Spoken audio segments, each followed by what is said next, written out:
In this chapter, we're going to explore continuous integration. But, we're moving way beyond those simple textbook definitions. We want to understand how software is actually built, tested, and deployed at a massive scale in the real world. Welcome to this explainer. I'll be your guide as we break down the core concepts, the intuition behind them, and honestly, why they matter so absolutely much in modern software engineering. If you're studying computer science or software engineering right now at the university level, you probably already know that writing the code, well, that's really only half the battle. Making sure that your code works safely within a massive, constantly changing system, that's where the real challenge lies. So let's dive right in. Here's a quick look at our agenda for today. First, we'll get modern continuous integration explained. Second, fast feedback and automation. Third, we'll weigh pre-submit versus post-submit. Fourth, hermetic testing for stability. Fifth, scaling CI at Google. And finally, we'll wrap up with a summary and key takeaways. All right, Section 1, Modern Continuous Integration Explained. Let's talk about assembling the ecosystem. Historically, CI was defined pretty simply. It was just team members integrating their work frequently into a shared repository, verified by an automated build. Easy enough, right? But today, CI isn't just about compiling a single binary file. Modern systems are highly distributed. We build with microservices, which are these loosely coupled, independent services that communicate over a network. This means the change that breaks your application might not even be in your own codebase. It could actually be an upstream microservice updated by a completely different team. So modern continuous integration is really the continuous assembling and testing of our entire, complex, and rapidly evolving ecosystem. It includes the whole shebang: data ingestions, machine learning models, and constantly evolving cloud platforms. If we follow a single code change from left to right, we can track its entire lifespan, starting at local development, moving to pre-submit testing, then post-submit testing, release candidate promotion, and finally making it all the way to production. The core intuition here is all about cost. The cost of a bug grows almost exponentially the further right it travels on that timeline. Catching a bug early on your laptop during the compile phase is vastly cheaper, like magnitudes cheaper, than fixing it after it hits production, where it might require triaging by unfamiliar engineers, stressful rollbacks, and worst of all, actually messing up the experience for the end user. Moving on to Section 2, Fast Feedback and Automation, and how we minimize those bug costs. To really grasp the fundamental goal of CI, let's look at this quote from software engineer Titus Winters. CI is alerting. In site reliability engineering, production monitoring uses alerts to warn you about server outages or degraded performance. Well, CI is essentially the exact same concept, it's just shifted to the left of the developer workflow. CI acts as this early warning alerting system that reveals exactly how your software is responding to changes in its environment long before it ever reaches the user. Basically, if a test fails, an alarm is ringing.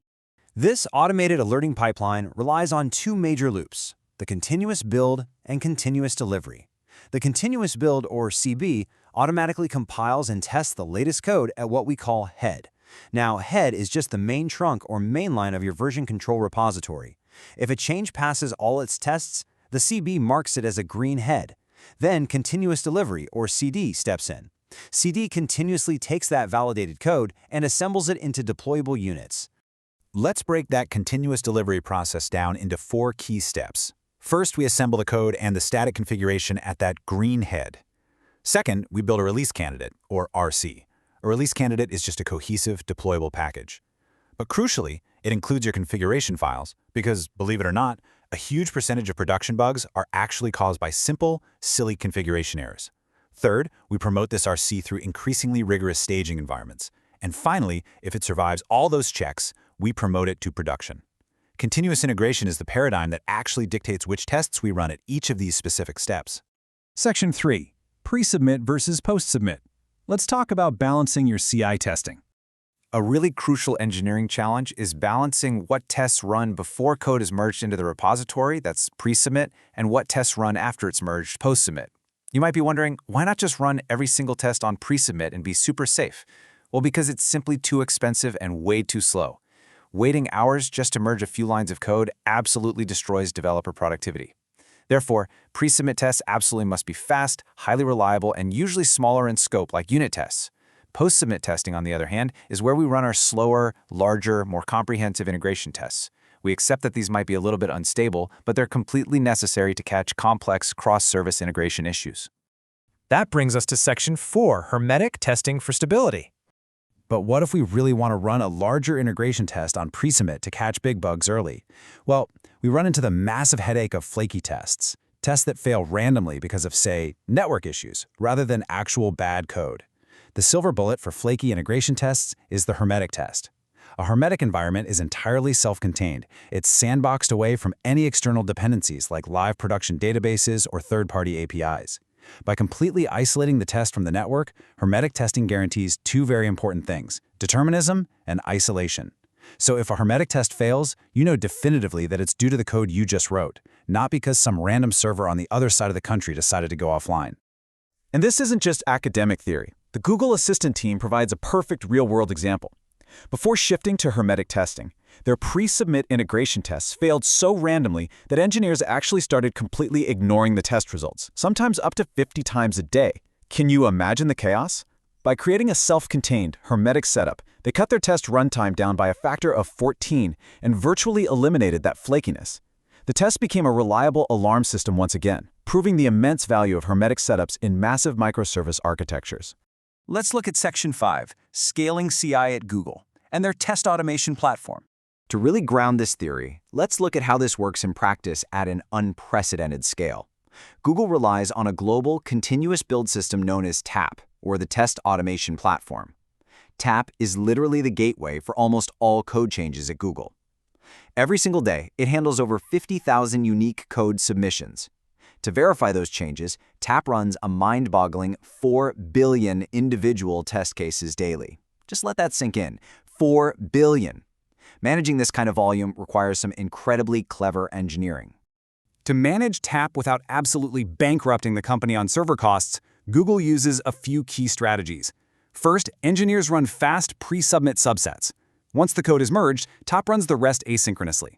Second, TAP uses real-time dependency graph analysis. It mathematically calculates exactly which systems depend on your code, and it only runs tests for those specific downstream systems. Brilliant, right? Third, they employ a build cop. This is a rotating engineering role dedicated solely to keeping the mainline code green. If a post-submit test fails, the build cop drops everything to fix it. Usually, they do this via the fourth strategy, fast rollbacks. With literally just 2 clicks, the build cop can revert a bad change immediately, restoring the codebase to a known good state so that hundreds of other engineers aren't blocked. Let's look at another specific case study. Google Takeout, the tool that lets you export your data from Google services. As Takeout scaled up to integrate with over 90 different products, their CI pipeline started buckling. They faced 3 major problems. First, configuration errors were causing broken developer deployments nightly. Their solution? They pushed testing to sandboxed pre-submits, which ended up catching 95% of config errors before they even merged. Second, when tests failed across 90 products, the text logs were basically indecipherable. The solution there was building a UI that dynamically generated direct links to the exact point of failure, totally automating the debugging process. Third, unstable feature rollouts were constantly turning the test suite red. To keep the build green, they implemented a system to tag failing tests with bug tracker IDs and temporarily disable them. Once the bug was fixed, the system automatically cleaned itself up. This ensured that a red test suite always meant a brand new emergency, not just lingering technical debt.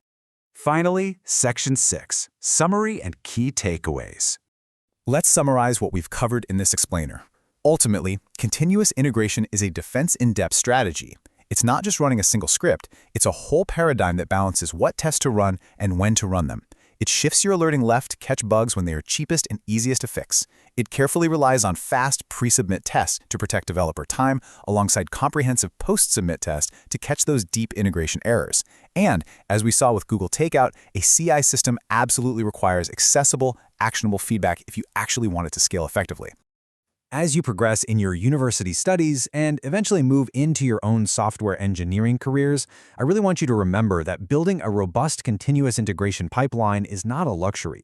It's an absolute necessity if you want to prevent endless production firefighting down the line. So I'll leave you with this question to ponder. If continuous integration is the automated alerting system for your code's journey, what hidden alarms might currently be going off in your own development pipelines? Thank you so much for joining me for this explainer, and keep building smartly.